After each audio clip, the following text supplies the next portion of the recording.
Hello everyone, welcome back to the world of digital learning with our YouTube channel Makino Care. Today we are going to discuss about this second wave.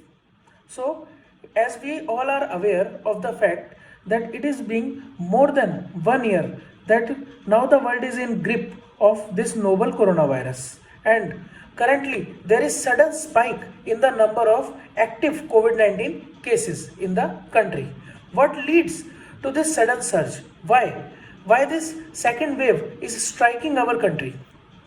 Basically, a new double mutated strain of SARS-2 COVID virus has been detected in the second wave.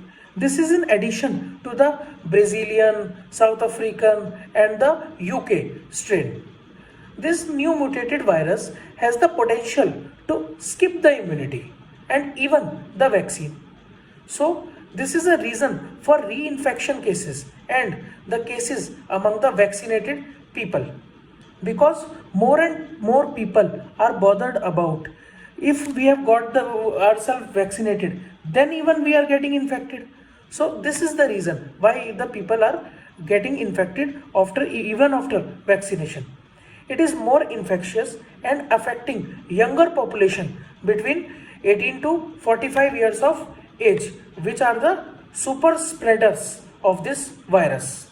By passing RT-PCR test, this new strain of COVID virus may not be detected in RT-PCR test, where the R value is continuously increasing. R value is reflecting the reproductive value, which means that one positive person will infect how many others. And this is all occurring basically because of public carelessness and lack of adherence to the COVID appropriate behavior, that is the inappropriate use of masks, hand sanitizers, social distancing, and the vaccination. And basically the country is landing into the pandemic fatigue.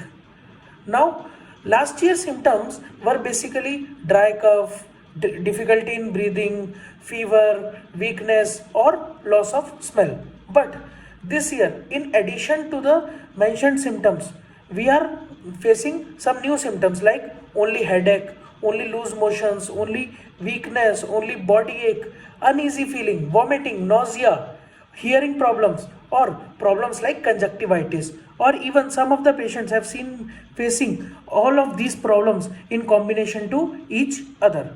This virus is so infectious that if one member of the family is affected, the whole family is going to get infected.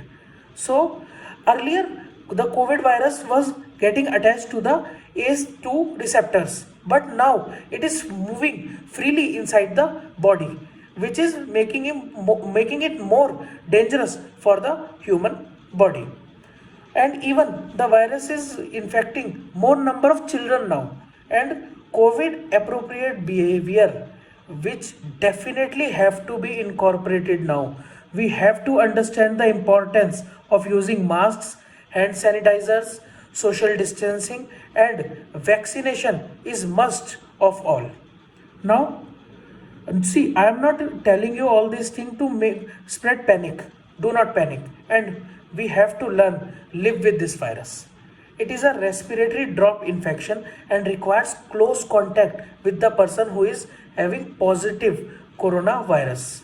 So, and although as if we talk about the surface transmission of this virus is no more a threat to us, as now as per the recent trends, not much emphasis on this surface disinfected is needed. So, what are the facts to understand about this second wave or this mutated virus? That the loss of smell is a very strong indicator of corona, and it is somewhere equivalent to RT-PCR test, as even in few cases it has been seen that RT-PCR test is negative, but patient is having all the relevant symptoms to prove that he is or she is having corona infection inside the body. So in majority of the cases, virus becomes non-replicating after day 9 from the day 1 symptoms. Everything we calculate is calculated from the day 1 when the patient is getting affected by the symptoms. So this virus indicates high fever, which is usually more than 101 Fahrenheit. CRP value, C-reactive protein value, will be above 10 with a rapid rise and cough on day 3. That is again calculated from the day 1 symptoms. Okay. Fall on SpO2 levels will be there. That will be a rapid fall of 5% during 6-minute walk test. And day 5 is a very critical day for this virus from the day 1 symptoms. Now, what is the contact time? When you come in contact with a positive person for more than 15 minutes, then only you have the high chances of getting the infection getting transmitted to your body. Now, what is the end time? भाई कब जाएगा?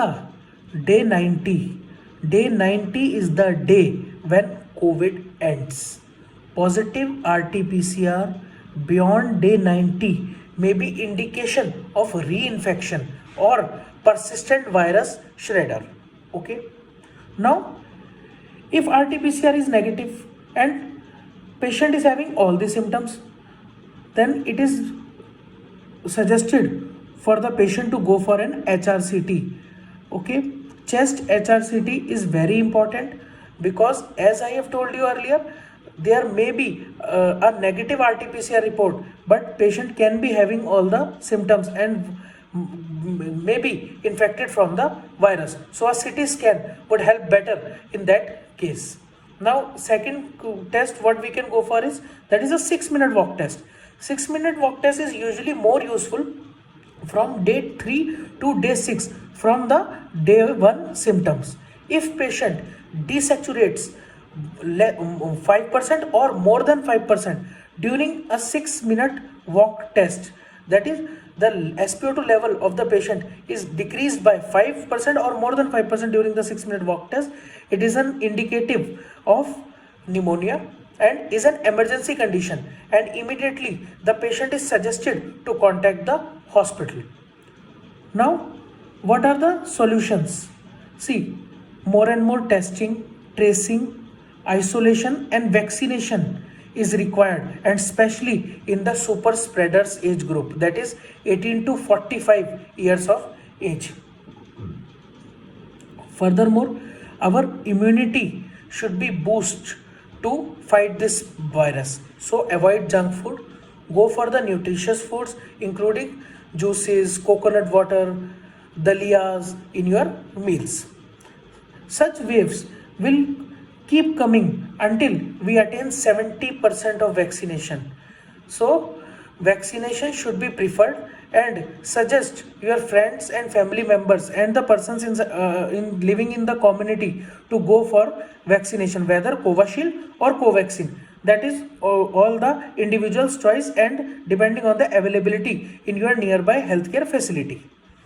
Now, people with comorbidities like obesity, diabetes, chronic kidney disease must take extra precautions because they are already having some disease and already having the compromised immune system somewhere in the body. So, and furthermore, as everyone is telling to boost immunity, go for exercise, do not over exert, do not over exercise.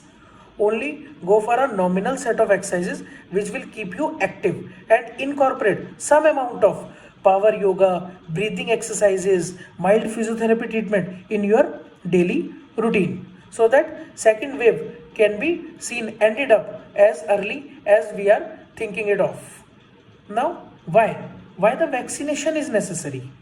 Why we should emphasize on vaccination? Patients are getting admitted, even as you have seen in last few days that people after getting both the doses of vaccination are getting affected by this coronavirus. Then, but still, I would suggest you to go for the vaccination, as people are getting admitted in in hospitals with this COVID infection. But after the 2 doses of vaccination, the infection in the patient's body is asymptomatic, mild or maximally moderate with the CT value and low viral load and very low potential for transmission. So basically it is decreasing the fatality rate So I would suggest everyone to go and get the vaccination done today only and keep the faith in whole medical fraternity and the doctors. We are here to serve you, but you have to cooperate with us by incorporating COVID appropriate behavior. Please, I request all the community, all the countrymen, all the population to please incorporate the use of masks. Please use hand sanitizers, maintain social distancing, and if not necessary, please try to work from home and stay safe at your home. I wish everyone a very best of luck and may God bless you. Thank you.